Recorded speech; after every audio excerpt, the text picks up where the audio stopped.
The Galactic Council's weekly diplomatic briefing was proceeding with all the excitement of watching paint dry on a space station, which, for the record, takes approximately 17 hours due to the lack of atmospheric pressure. Ambassador Zextai of the Vorthak Empire was midway through what could generously be called a presentation, though exercise in bureaucratic masturbation might be more accurate. As you can see from slide 47, Zextai droned, his 4 eyes somehow managing to look bored despite being compound. The human delegation continues to advocate for peaceful resolution of all conflicts. Their species appears to have developed an almost pathological aversion to warfare. The assembled representatives, a delightful mixture of tentacles, chitin, and various other evolutionary afterthoughts, nodded with the enthusiasm of beings who'd heard this same shit for the better part of 3 standard hours. The Zephyrian representative had actually fallen asleep, which was particularly impressive considering their species didn't technically have eyelids. Ambassador Elena Vasquez, the human delegate, maintained what she privately called her diplomatic face, a carefully crafted expression that said, "I'm listening and care deeply about your concerns," while internally screaming at the cosmic injustice of being trapped in this fluorescent-lit hell dimension of interstellar politics. She'd been doing this job for 7 years now, and the irony wasn't lost on her that first contact with alien civilizations had somehow managed to be even more tedious than dealing with the UN back on Earth.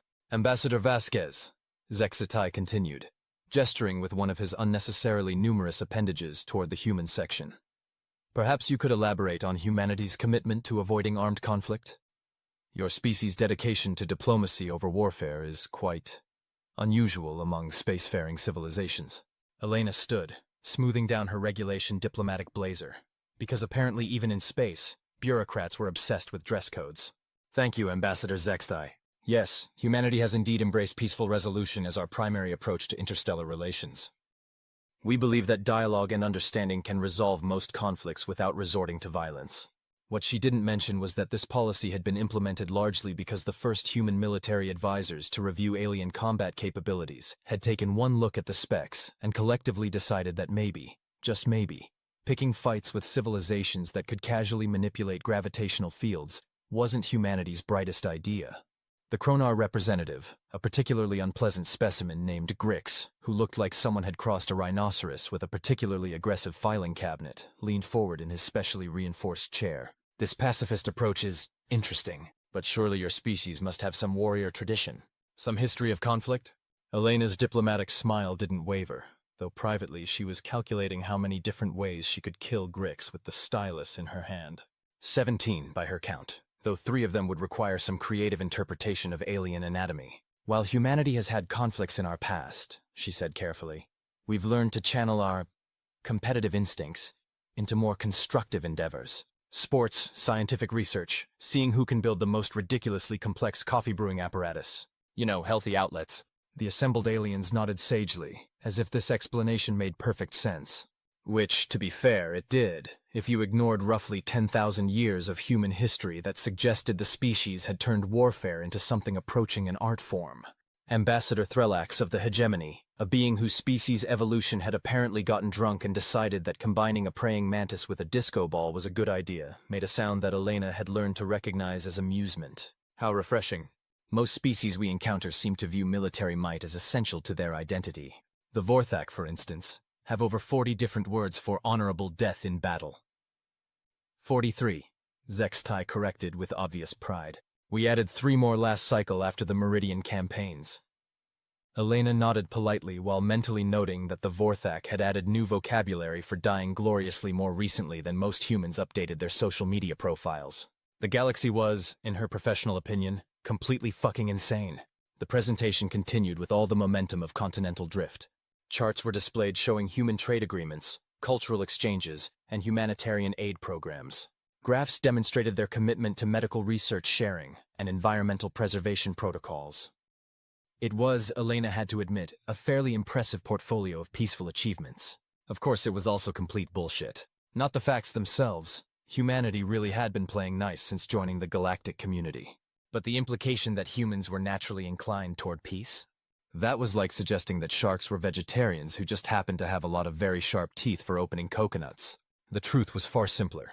Humanity had looked at the galactic stage, done some quick math, and realized that starting fights with civilizations that had been mastering interstellar warfare since before humans invented agriculture was a spectacularly poor life choice. It was the same kind of practical wisdom that kept house cats from picking fights with tigers, despite both being felines with impressive hunting instincts. Perhaps, suggested Grix, his voice carrying the subtle undertones of someone who enjoyed watching diplomatic disasters unfold. We could discuss what would happen if humanity were provoked into conflict, hypothetically, of course. Elena felt her diplomatic smile tighten slightly. I'm sure I don't know what you mean, Ambassador. Humanity remains committed to peaceful resolution of all disputes. But surely, pressed Threllax, his disco ball carapace catching the overhead lights in a way that was probably meant to be intimidating, but mostly just looked like a really aggressive mirror ball. Your species must have some contingency plans, some theoretical response to existential threats? The room went quiet. It was the kind of silence that diplomats learn to recognize. The moment when a routine briefing shifted into something with actual stakes.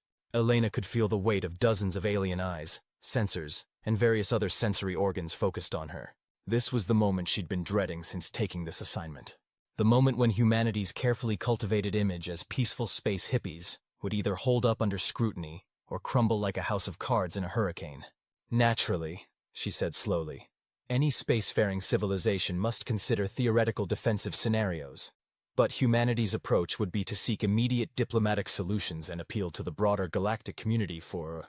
Oh, for fuck's sake! The voice came from the back of the human delegation section, and Elena felt her blood pressure spike into the stratosphere. She turned to see Colonel David Sterling rising from his seat, and her carefully maintained composure experienced what could charitably be called a complete system failure. Colonel Sterling was supposed to be a silent observer. He was supposed to sit quietly, take notes, and provide military perspective during the post-briefing analysis. He was absolutely, under no circumstances, supposed to stand up and address the Galactic Council directly. And yet here he was, all 6 feet and 3 inches of him, wearing his dress uniform, with the kind of casual confidence that suggested he'd forgotten he was in a room full of representatives from civilizations that could theoretically glass Earth from orbit. Colonel Sterling, Elena hissed under her breath. Sit down, right now. Sterling looked at her with the patient expression of someone who had spent 32 years in the military and had precisely 0 fucks left to give about diplomatic protocol. Ma'am, he said politely, with all due respect, I've been listening to this horse shit for 3 hours, and I think these fine beings deserve a straight answer to their question. The room was so quiet you could have heard a pin drop, assuming pins made noise in the vacuum of space, which they didn't, but the metaphor still applied in all the ways that mattered. Elena felt her career flash before her eyes. It was a short, disappointing movie. Sterling turned to address the assembled council with the kind of easy confidence that came from having been shot at by people far more intimidating than disco ball mantises and filing cabinet rhinos. You want to know what happens if humanity gets provoked into a fight? He asked, his voice carrying the conversational tone of someone discussing the weather. Well, I'll tell you. But first, let me clear up this humans are peaceful narrative that we've been pushing. He paused, looking around the room with mild amusement, as if he'd just realized he was at a costume party, and everyone else was taking it very seriously. See, the thing is, we're not actually peaceful. We're just practical. You folks have been playing this interstellar game for millennia. You've got energy weapons that can carve up asteroids, ships that can fold space-time like origami, and defensive systems that make our best efforts look like throwing rocks at tanks. Grix leaned forward, his mechanical voice carrying what might have been amusement. So you admit that humanity is militarily inferior? Sterling grinned, and Elena felt a chill run down her spine. She'd seen that particular smile before, usually right before something exploded. Oh, absolutely, Sterling said cheerfully. In a straight fight, you'd wipe the floor with us. Hell, you'd wipe the floor with our floors. But here's the thing about humans, and maybe this got lost in translation somewhere. We don't do straight fights. The colonel began walking slowly around the human section, his hands clasped behind his back in a posture that was either casual or predatory, depending on your perspective. You see, being the weakest kid on the playground teaches you things, important things, like how to be creative, how to be ruthless, how to turn your disadvantages into advantages. Threllax's mandibles moved in what Elena hoped was confusion rather than the alien equivalent of loading a weapon. What do you mean? Well, Sterling continued, his tone remaining conversational despite discussing what amounted to interstellar warfare theory. Let's say some hypothetical civilization decides to mess with humanity.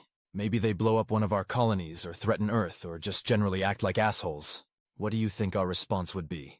The silence stretched on. Elena was calculating the odds of successfully strangling Sterling before security could intervene. The math was not encouraging. I'll tell you what we wouldn't do, Sterling said. We wouldn't line up our shiny ships for a glorious space battle. We wouldn't send brave pilots out in fighter craft to joust with enemy vessels. We wouldn't do any of the honorable warrior culture bullshit that seems to pass for military strategy out here. He stopped walking and turned to face the council directly. No, what we'd do is study you. We'd learn everything about your species, your technology, your culture, your weaknesses, and then we'd get creative. Ambassador Zexthai's compound eyes somehow managed to convey skepticism. Creative how? Sterling's smile widened. Oh, I'm so glad you asked. See, humans have been fighting each other for our entire recorded history. We've gotten really, really good at it. And one thing we've learned is that the best way to win a war isn't to outgun your enemy. It's to make them regret ever starting the fight in the first place. He began counting off on his fingers, each point delivered with the casual air of someone reading from a grocery list. Psychological warfare. We'd probably start by hacking into your communication networks and broadcasting something that would drive your population absolutely insane. Maybe we'd figure out the frequency that makes your species vomit uncontrollably. Or perhaps we'd discover what your version of Baby Shark is, and play it on every speaker system in your territory until your entire civilization develops a collective nervous breakdown. Elena watched the assembled aliens shift uncomfortably in their seats, various appendages twitching in ways that suggested either nervous energy or preparation for violence. Biological warfare, Sterling continued. Now, obviously, we wouldn't want to commit genocide. Bad for the whole peaceful humanity brand we've got going. But viruses that cause embarrassing but non-lethal symptoms? Bacteria that make your food taste like garbage? Parasites that give your entire population chronic hiccups? Yeah, we could probably manage something along those lines. The Zephyrian representative, who had been pretending to sleep, suddenly looked very awake indeed. Economic warfare. We'd crash your markets, steal your intellectual property, and probably figure out how to make your currency worthless. Remember, humans invented derivatives trading and cryptocurrency. We can make money disappear faster than a magician with a drinking problem. Sterling paused, looking thoughtful. But you know what would really be our specialty? Asymmetric warfare. Guerrilla tactics. Making your life so thoroughly miserable that you'd beg us to stop. Grix's mechanical voice crackled with what might have been anger. You speak of cowardly tactics, dishonorable warfare. Sterling's expression didn't change, but something cold flickered behind his eyes. Honor, he said quietly, is a luxury for people who aren't fighting for their survival. You want to know about honor? I'll tell you about honor. He turned to face the Kronar representative directly. I spent 15 years fighting insurgents in places where the Geneva Conventions were more like gentle suggestions. You know what I learned? The side that's willing to be more brutal, more creative, and more absolutely relentless usually wins. Not because they're stronger, but because they're willing to do whatever it takes. The room had gone from quiet to absolutely silent. Even the environmental systems seemed to have stopped humming. Now, Sterling continued, his voice still conversational, but somehow carrying an undertone that made Elena's survival instincts scream warnings. We've been very good about hiding this aspect of human nature. We figured it was probably better for galactic relations if everyone thought we were harmless. But since you asked directly, he spread his hands in a gesture that was either friendly or threatening, depending on your species' cultural context. Humans don't avoid war because we're peaceful. We avoid war because we're very, very good at it. And once we start, we don't stop until the other side is either dead or begging for mercy. Usually begging. Ambassador Threllax's disco ball carapace had somehow managed to dim, as if his species' natural light-reflecting abilities were responding to stress. You speak of theoretical scenarios, of course. Sterling's smile returned, and Elena briefly considered the benefits of requesting immediate transfer to Antarctica. The South Pole had to be less politically dangerous than this room. Oh, absolutely theoretical, Sterling agreed. I mean, it's not like we've actually had to implement any of these strategies. Everyone's been so reasonable and diplomatic. But just as a thought experiment, let me tell you about the time we had to deal with the Meridian Pirates. Elena felt the color drain from her face. The Meridian Pirates incident was classified at levels so high that most government officials didn't even know there were levels that high. Colonel, she began, but Sterling waved her off. Now this was before my time, he said, completely ignoring Elena's increasingly frantic hand signals. But the story goes that about 8 years ago, some enterprising pirates decided to raid a human medical supply convoy. Nothing too serious, just some basic humanitarian aid bound for a refugee colony. No military value whatsoever. He paused, looking around the room with the air of someone about to deliver a particularly good punchline. The thing is, that convoy was carrying insulin for diabetic children. About 3,000 kids who would die without it. The temperature in the room seemed to drop several degrees. Now, officially, humanity lodged a diplomatic protest. We filed complaints with the appropriate authorities. We followed all proper channels. Very peaceful, very reasonable. Sterling's expression had gone completely neutral, which Elena had learned to recognize as infinitely more dangerous than any show of anger. Unofficially, the pirates' base asteroid just disappeared, along with every single ship in their fleet. Just vanished from sensor readings. Gone. Grick's mechanical voice carried a note of skepticism. Asteroids do not simply disappear.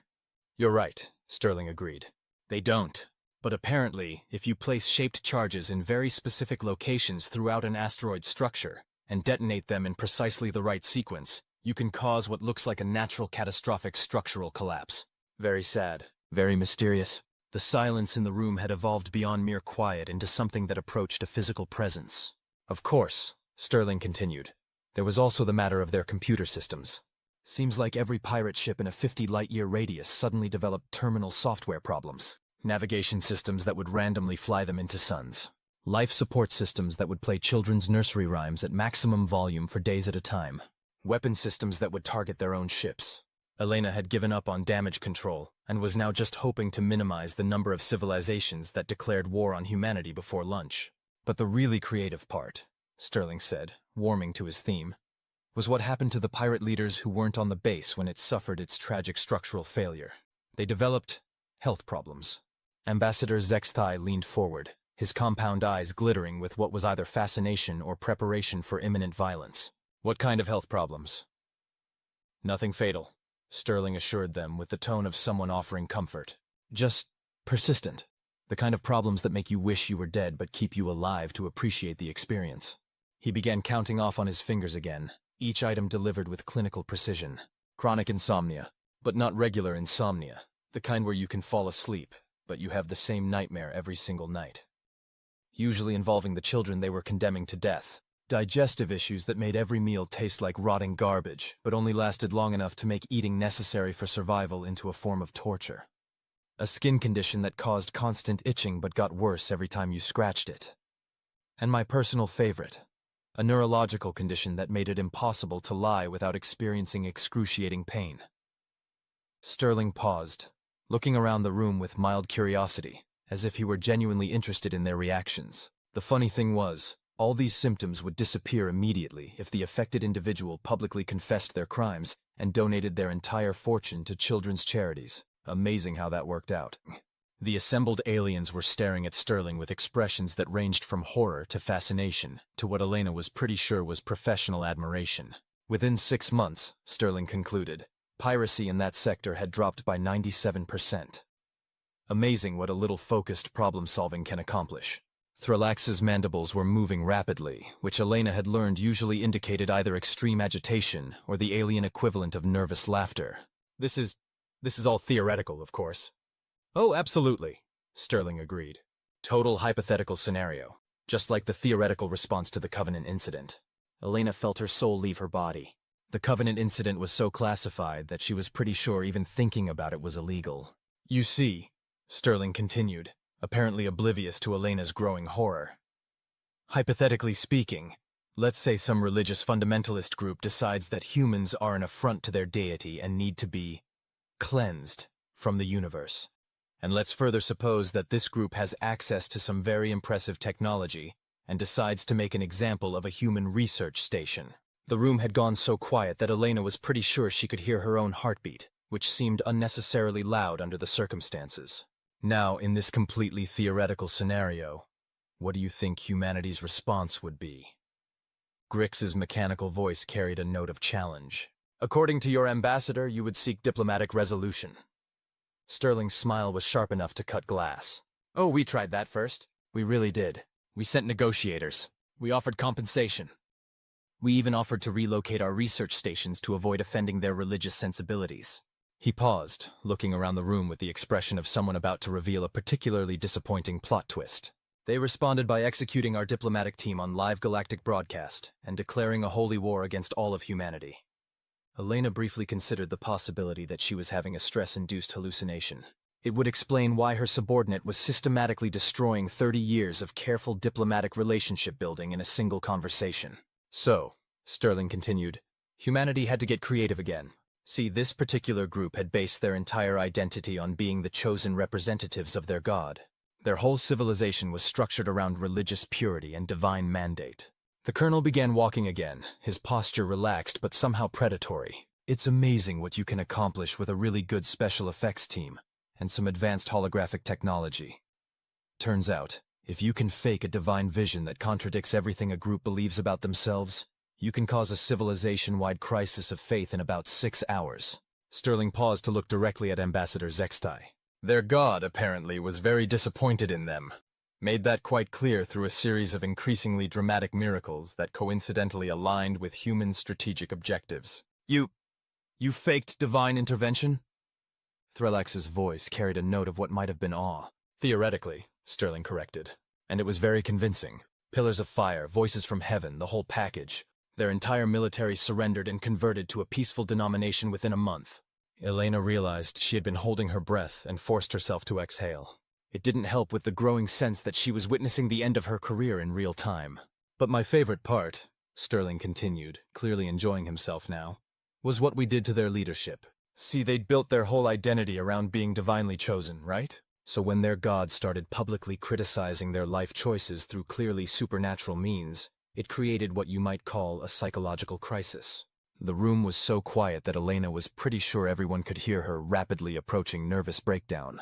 Last I heard, their former high priest was running a small organic farm on a colony world and writing very apologetic letters to the families of people he'd ordered killed. Amazing what a good crisis of faith can accomplish. Sterling stopped walking and faced the council directly, his expression serious for the first time since he'd stood up. The point is, he said, his voice losing its conversational tone and taking on something that was unmistakably military command presence. Humanity doesn't avoid war because we're weak or peaceful or morally superior. We avoid war because we're very, very good at it, and we understand the consequences. He looked around the room, making eye contact with each representative in turn. Every human child learns about something called mutually assured destruction. The idea that if everyone has weapons that can end civilization, nobody uses them because nobody wants to deal with the aftermath. Elena watched the assembled aliens process this information, their various expressions suggesting dawning comprehension, mixed with what appeared to be existential dread. We looked at the galactic community, Sterling continued, and we realized that we were surrounded by civilizations that could wipe us out without breaking a sweat. So we made a choice. We decided to be the civilization that everybody wants to keep around, rather than the one that everybody wants to eliminate. He spread his hands in a gesture that was somehow both peaceful and threatening. But that doesn't mean we can't flip the switch if we have to. It just means we really, really don't want to. The silence that followed was profound enough to have its own gravitational field. Finally, Ambassador Zextai spoke, his voice carrying what might have been respect.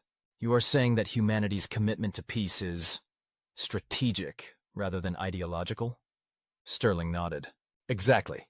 We're not peaceful because we're incapable of violence.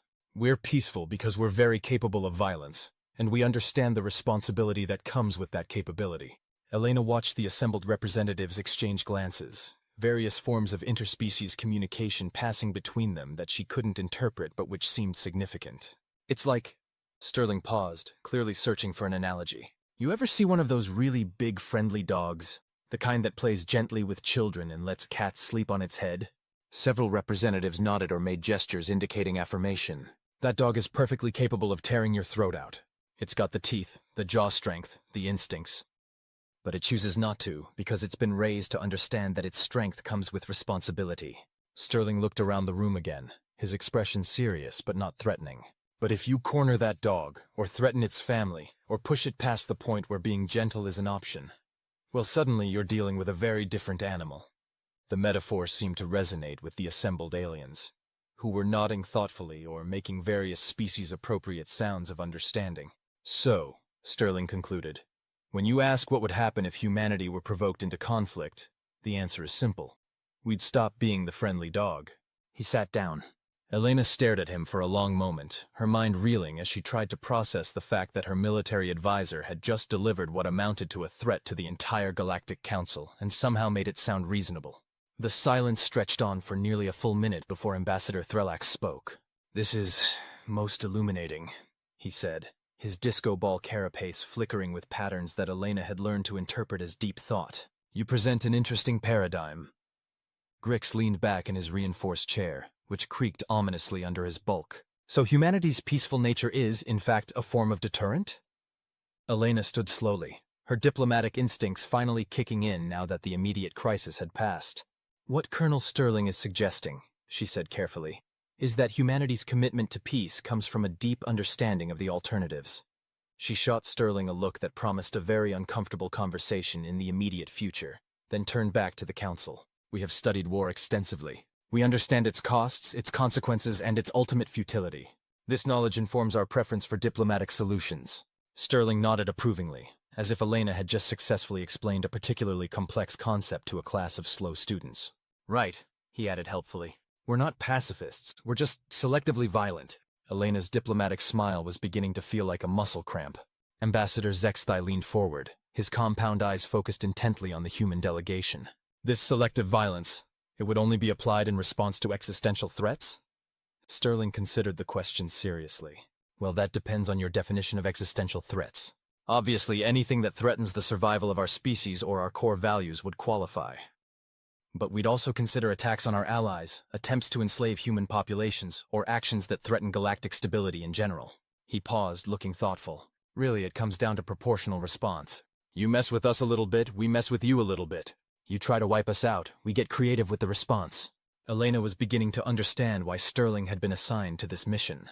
Despite his complete disregard for diplomatic protocol, he was actually managing to communicate something important. Humanity wasn't a victim civilization waiting to be pushed around, but it also wasn't an aggressor looking for fights. "There is wisdom in this approach," admitted Threlax, his mandibles moving in what Elena had learned to recognize as approval. "Most civilizations we encounter are either completely pacifist or aggressively militant. A species that can choose violence but prefers not to. This is unusual." Grix's mechanical voice carried a note of what might have been respect. "The ability to wage war effectively requires the wisdom to know when not to wage it." Sterling nodded. "Exactly. Any idiot with enough firepower can start a war. It takes actual intelligence to avoid unnecessary conflicts while maintaining the capability to win necessary ones." Elena felt some of her tension beginning to ease. Against all odds, Sterling's completely unauthorized diplomatic intervention seemed to be working. The assembled representatives were nodding thoughtfully rather than reaching for weapons or declaring war. "This explains some inconsistencies we have observed," admitted Ambassador Zexthai. "Human behavior in trade negotiations, for instance. You drive very hard bargains, but rarely push to the point of complete breakdown." "Because we understand that burning bridges is expensive," Sterling agreed. "Better to get 70% of what you want and maintain the relationship than to get 90% once and never be able to deal with that party again." Elena realized she was witnessing something unprecedented in galactic diplomacy.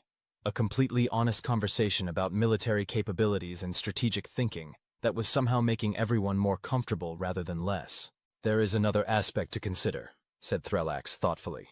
"If humanity possesses these capabilities but chooses not to use them, this suggests a level of self-control that is reassuring."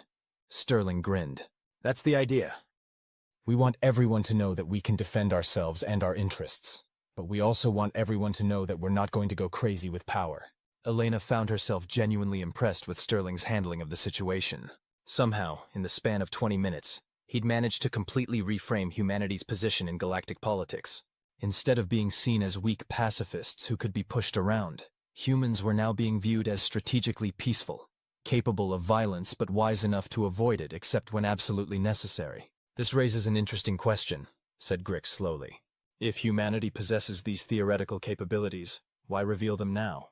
Would it not be more strategic to maintain the illusion of pacifism?" Sterling looked at Elena, who nodded slightly. She was beginning to understand the deeper game he was playing.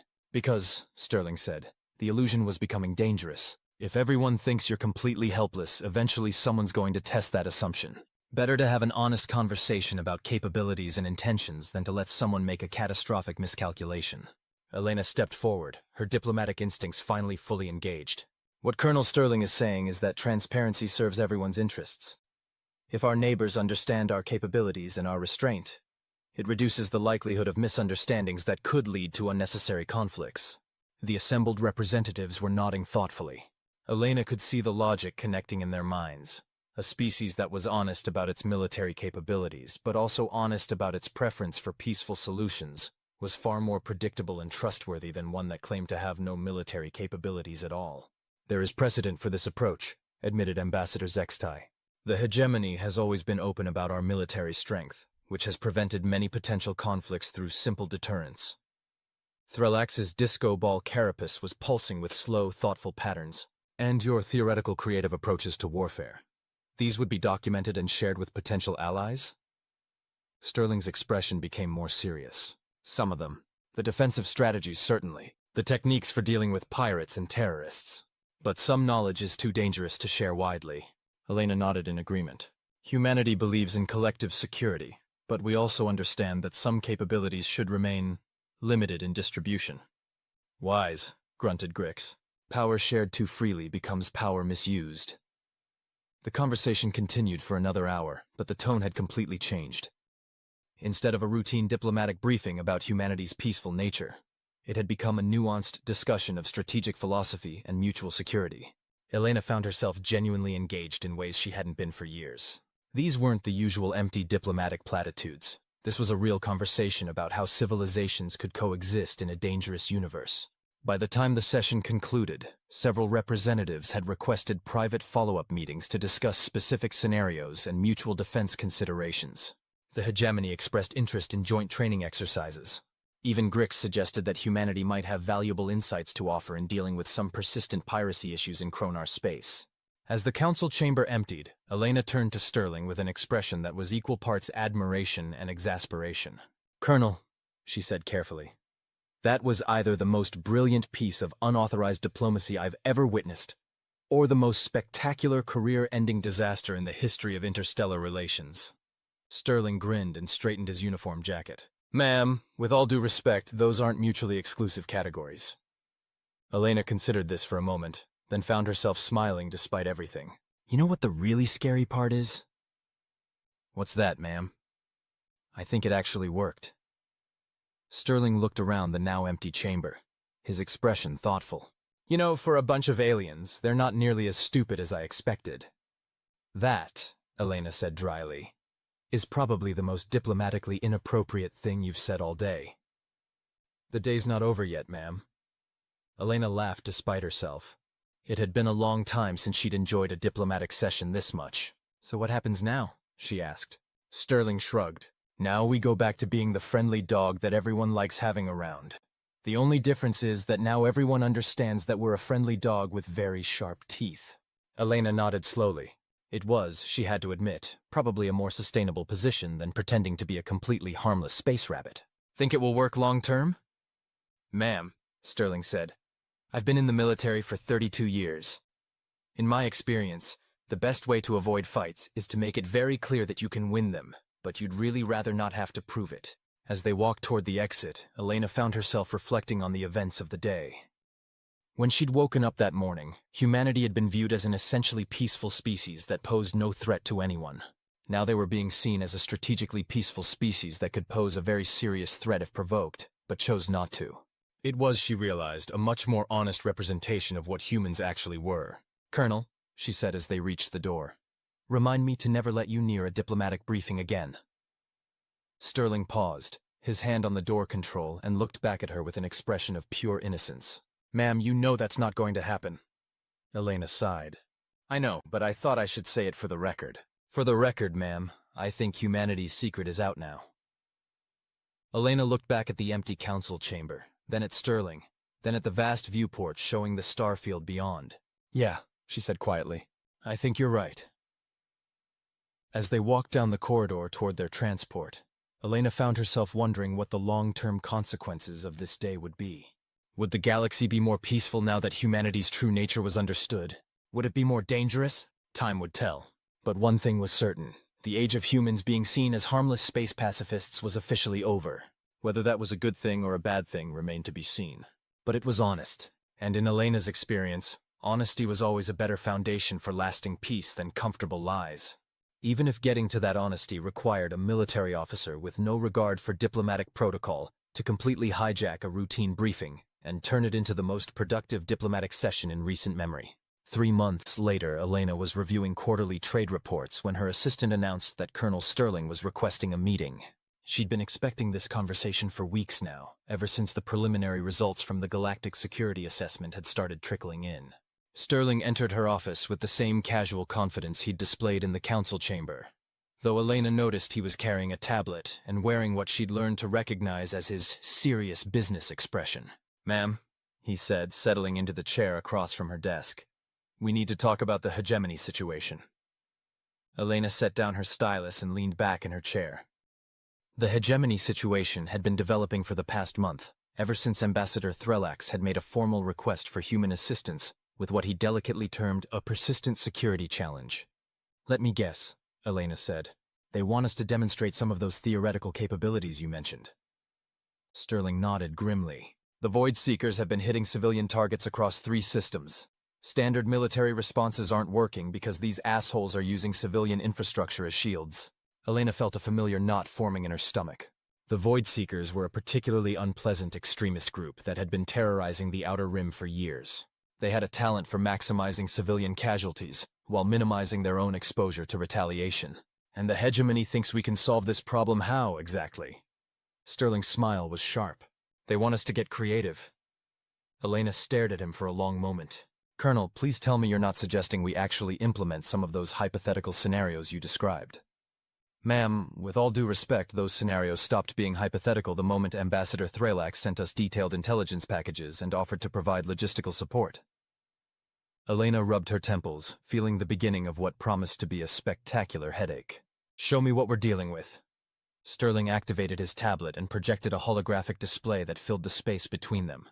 The image showed a 3-dimensional map of the affected systems, with red markers indicating recent attacks. 17 strikes in the past 6 weeks, Sterling began, his tone shifting into briefing mode. "Medical facilities, schools, civilian transports, classic terrorism playbook.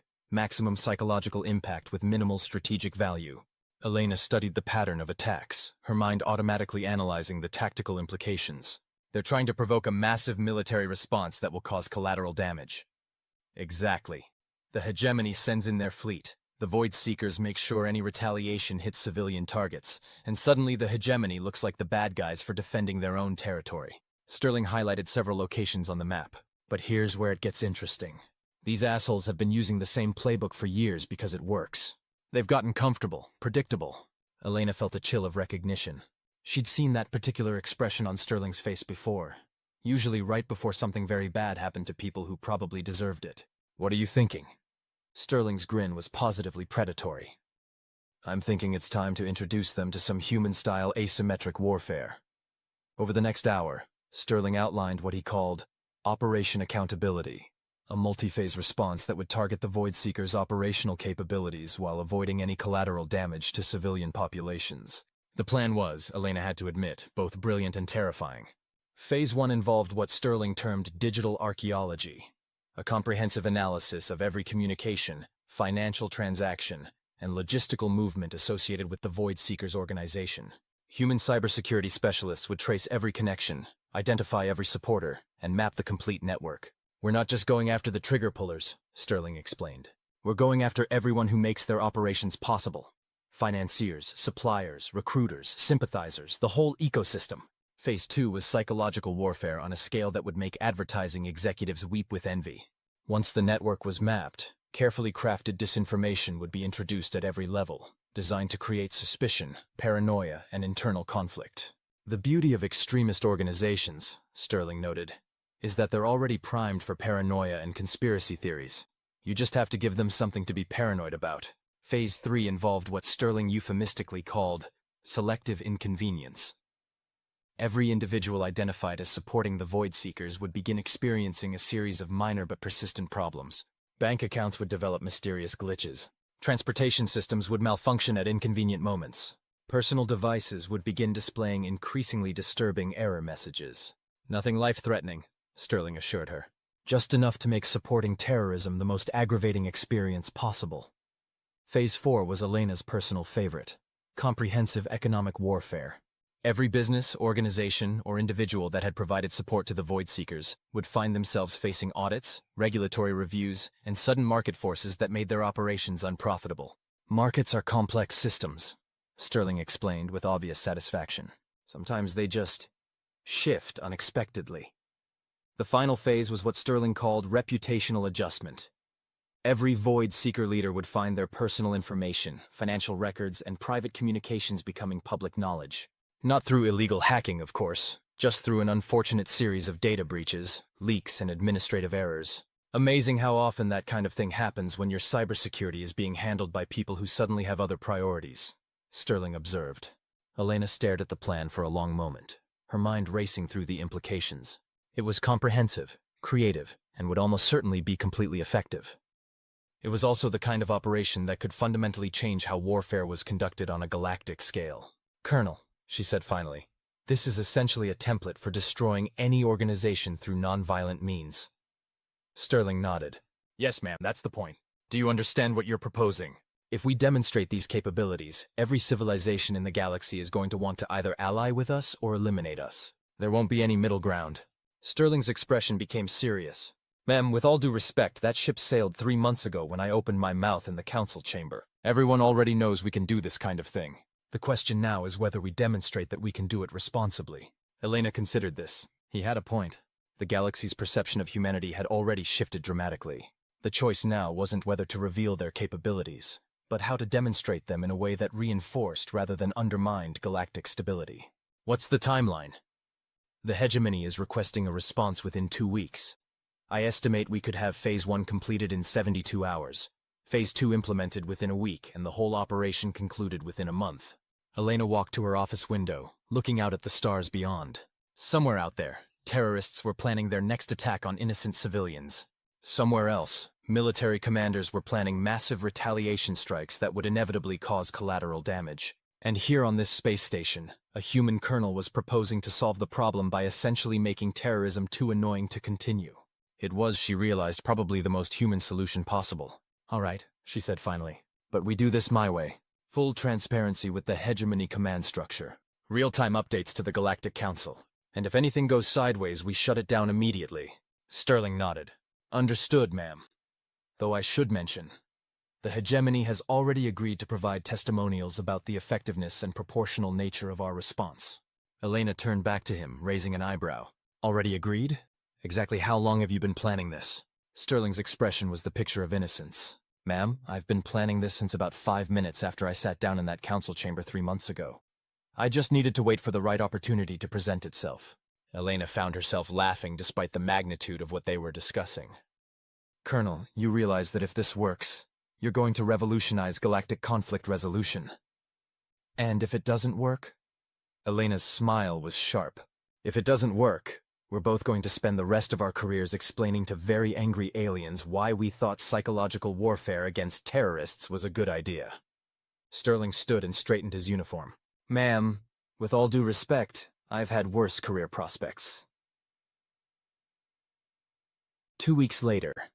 The final report on Operation Accountability was, Elena reflected, probably the most satisfying document she'd ever filed.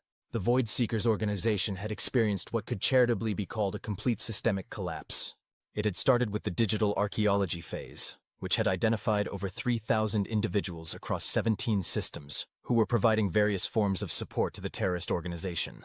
The scope of the network had surprised even Sterling. The Void Seekers had been far more sophisticated than anyone had realized. But sophistication, as it turned out, just meant there were more vulnerabilities to exploit. The psychological warfare phase had been particularly effective. Within days of implementation, the Void Seekers' leadership was receiving reports of suspected infiltrators, double agents, and possible security breaches from throughout their organization. Communications became increasingly paranoid and suspicious. The selective inconvenience phase had been Elena's personal favorite to watch unfold. Void Seeker supporters had found themselves dealing with an endless series of minor but persistent problems. Financial transactions failed at crucial moments. Transportation systems experienced mysterious delays. Personal devices began displaying error messages that seemed to know entirely too much about their owners' activities. The economic warfare phase had been devastatingly effective. Within a week, every business that had been funneling money to the Void Seekers was facing sudden market pressures, regulatory challenges, and supply chain disruptions. Several front companies had simply dissolved rather than deal with the mounting problems. But the reputational adjustment phase had been the coup de grace. When the personal financial records of Void Seeker leadership started appearing on public networks, along with detailed documentation of their involvement in attacks on civilian targets, support for the organization had evaporated overnight. The final result was that the Void Seekers had gone from a functioning terrorist network to a collection of isolated, paranoid individuals who no longer trusted each other enough to coordinate attacks. And it had all been accomplished without firing a single shot or causing a single civilian casualty. Elena was reviewing the commendations from Hegemony Command when Sterling knocked on her office door. "Ma'am," he said as he entered, "we've got a problem." Elena looked up from the reports. "What kind of problem?"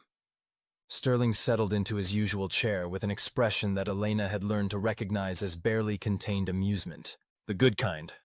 We've got 17 different civilizations requesting assistance with similar security challenges." Elena stared at him. 17? 18, actually. The Zephyrian Collective just submitted a formal request about an hour ago. Elena leaned back in her chair, processing this information.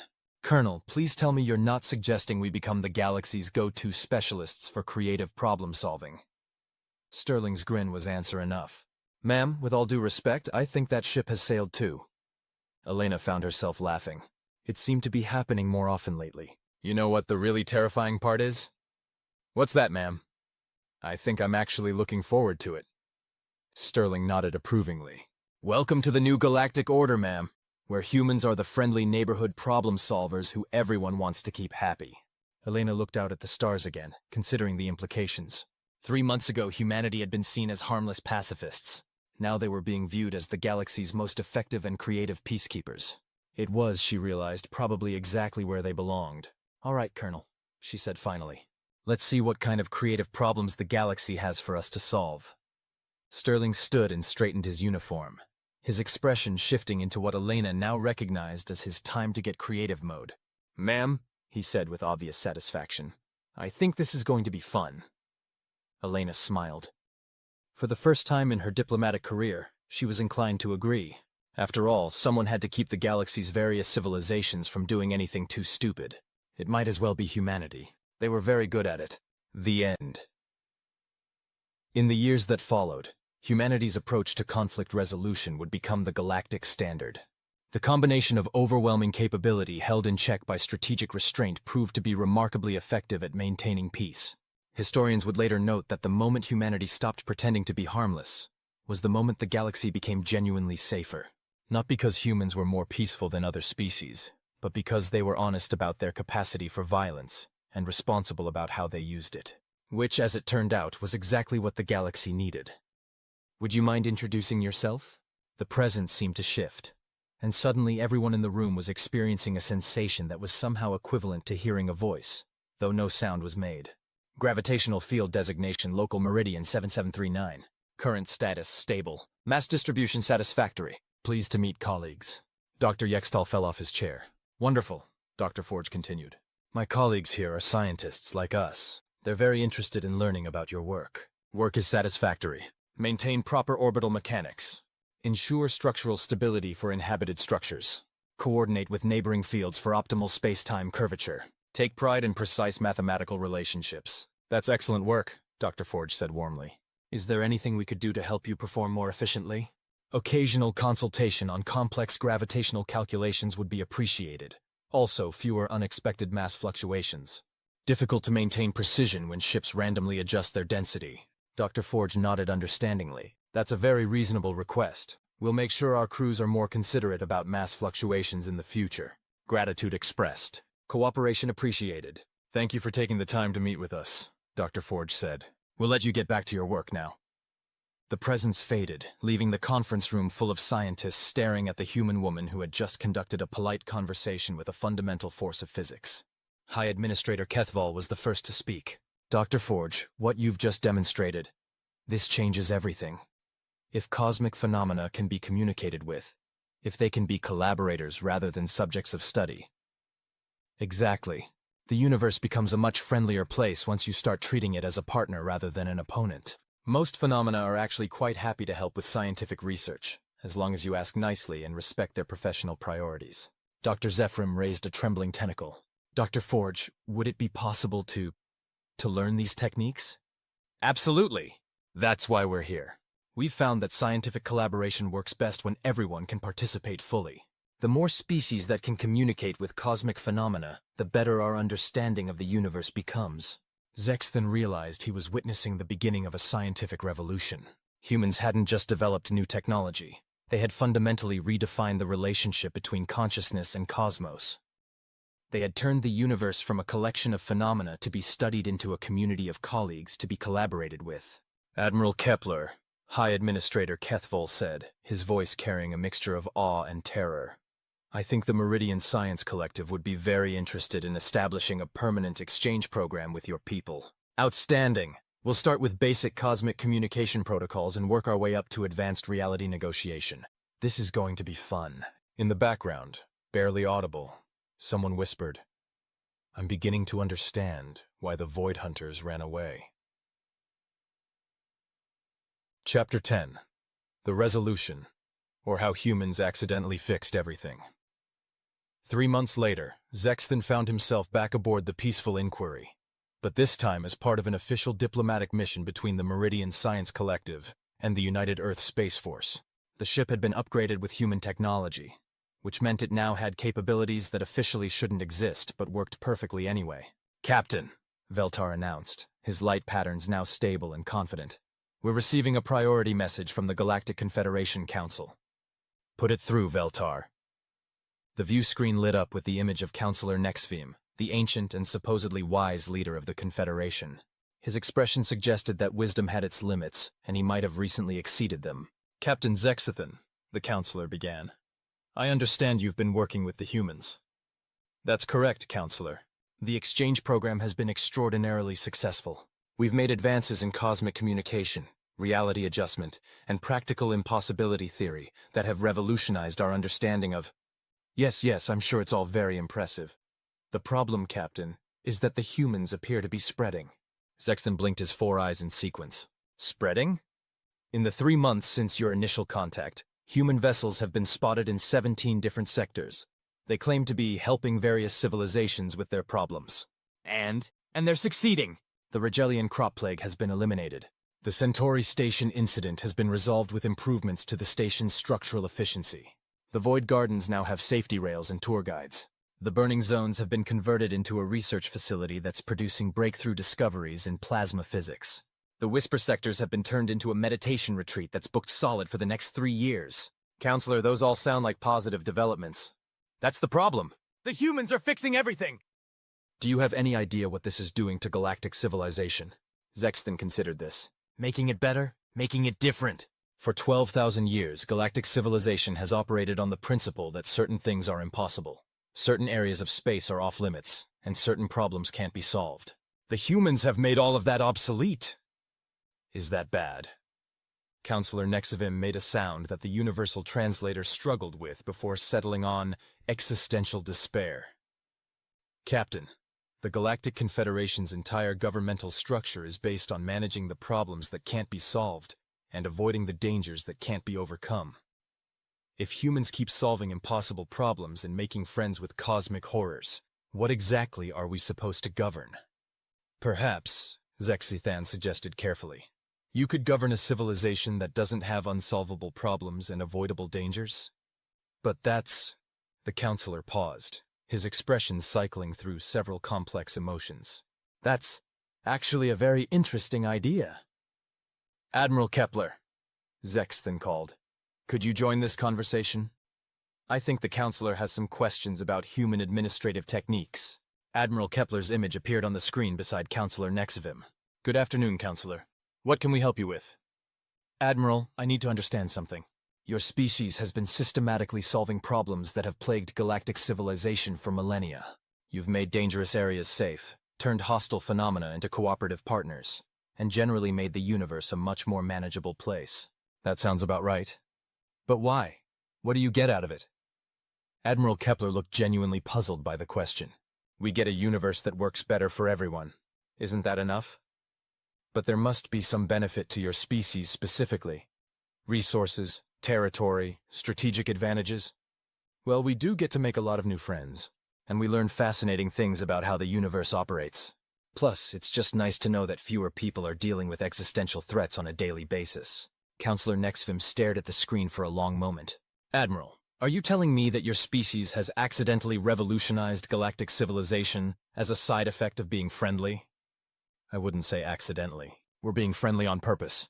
The revolution part just sort of happened naturally. The counselor struggled for words. This is the most effective conquest strategy in recorded history. Conquest? Admiral Kepler sounded genuinely confused. Counselor, we're not conquering anyone. We're just helping. That's what makes it so effective.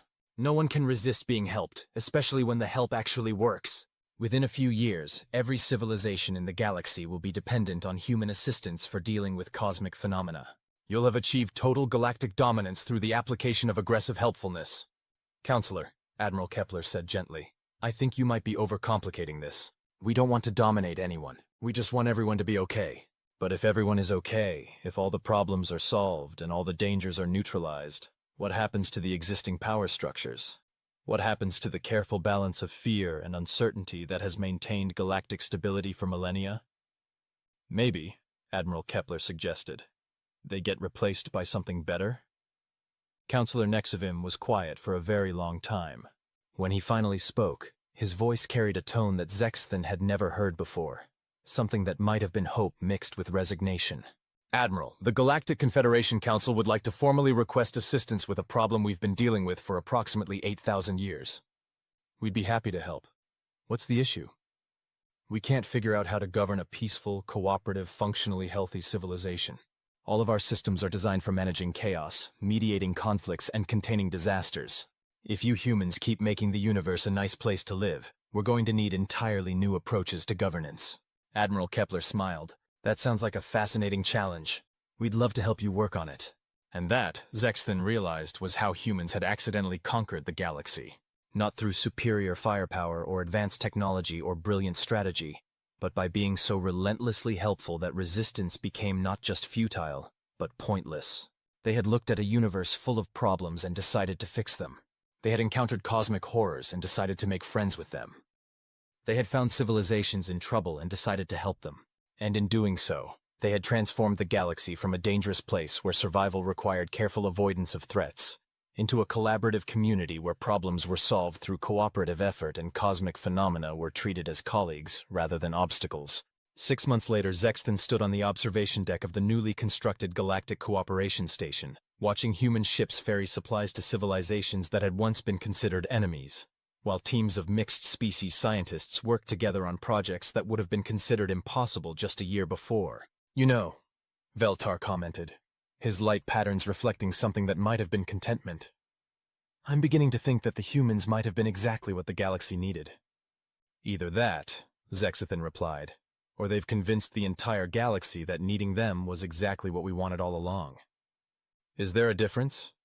Zexthan considered this as he watched a human engineer having an animated conversation with what appeared to be a localized space-time distortion, apparently discussing the finer points of dimensional stability maintenance. With humans, he said finally, I'm not sure there ever is. In the distance, barely visible against the starfield, the Void Hunters could be seen approaching the station. But instead of the panic such a sight would have caused a year ago, the station's personnel simply noted their arrival on the duty roster. The Void Hunters had a scheduled appointment to discuss their participation in a joint research project on exotic energy consumption patterns. After all, as the humans had discovered, even cosmic predators had valuable insights to contribute to galactic civilization, as long as you approach them with the right combination of professional respect and friendly curiosity. The galaxy, Zexthan reflected, had become a much stranger place since the humans had arrived. It had also become a much better one, and somehow those two facts seemed to be directly related. Epilogue. The footnote problem. 1 year later, the Galactic Confederation published a revised edition of their Species to Avoid at All Costs handbook. The section on humans had been completely rewritten. It now read, humans approach with caution. Not because they're dangerous, they are, but in helpful ways. But because once they start helping you, you'll wonder how you ever managed without them. Side effects may include dramatically improved quality of life, Revolutionary scientific advances. The sudden realization that most of your problems were actually solvable, and an inexplicable urge to start conversations with cosmic phenomena. Do not attempt to resist human assistance. It's more effective than you think and more permanent than you expect. Also, they make excellent coffee, though this may be a side effect of their ability to negotiate with the fundamental forces of reality. Footnote 1a had been updated to read, "There is still no footnote 1a, but if you think you're reading it, you're probably having a pleasant conversation with a friendly human about the nature of existence. This is normal. Enjoy the experience." The handbook's most popular new addition was footnote 420x. If humans offer to help you with an impossible problem, say yes immediately. They're going to solve it anyway, and this way you get to watch. But the footnote that captured the situation best was the new footnote 1b. The humans are coming. This is the best news the galaxy has received in 12,000 years. And in smaller print, barely visible at the bottom of the page. Seriously, stop panicking. They just want to help. Let them.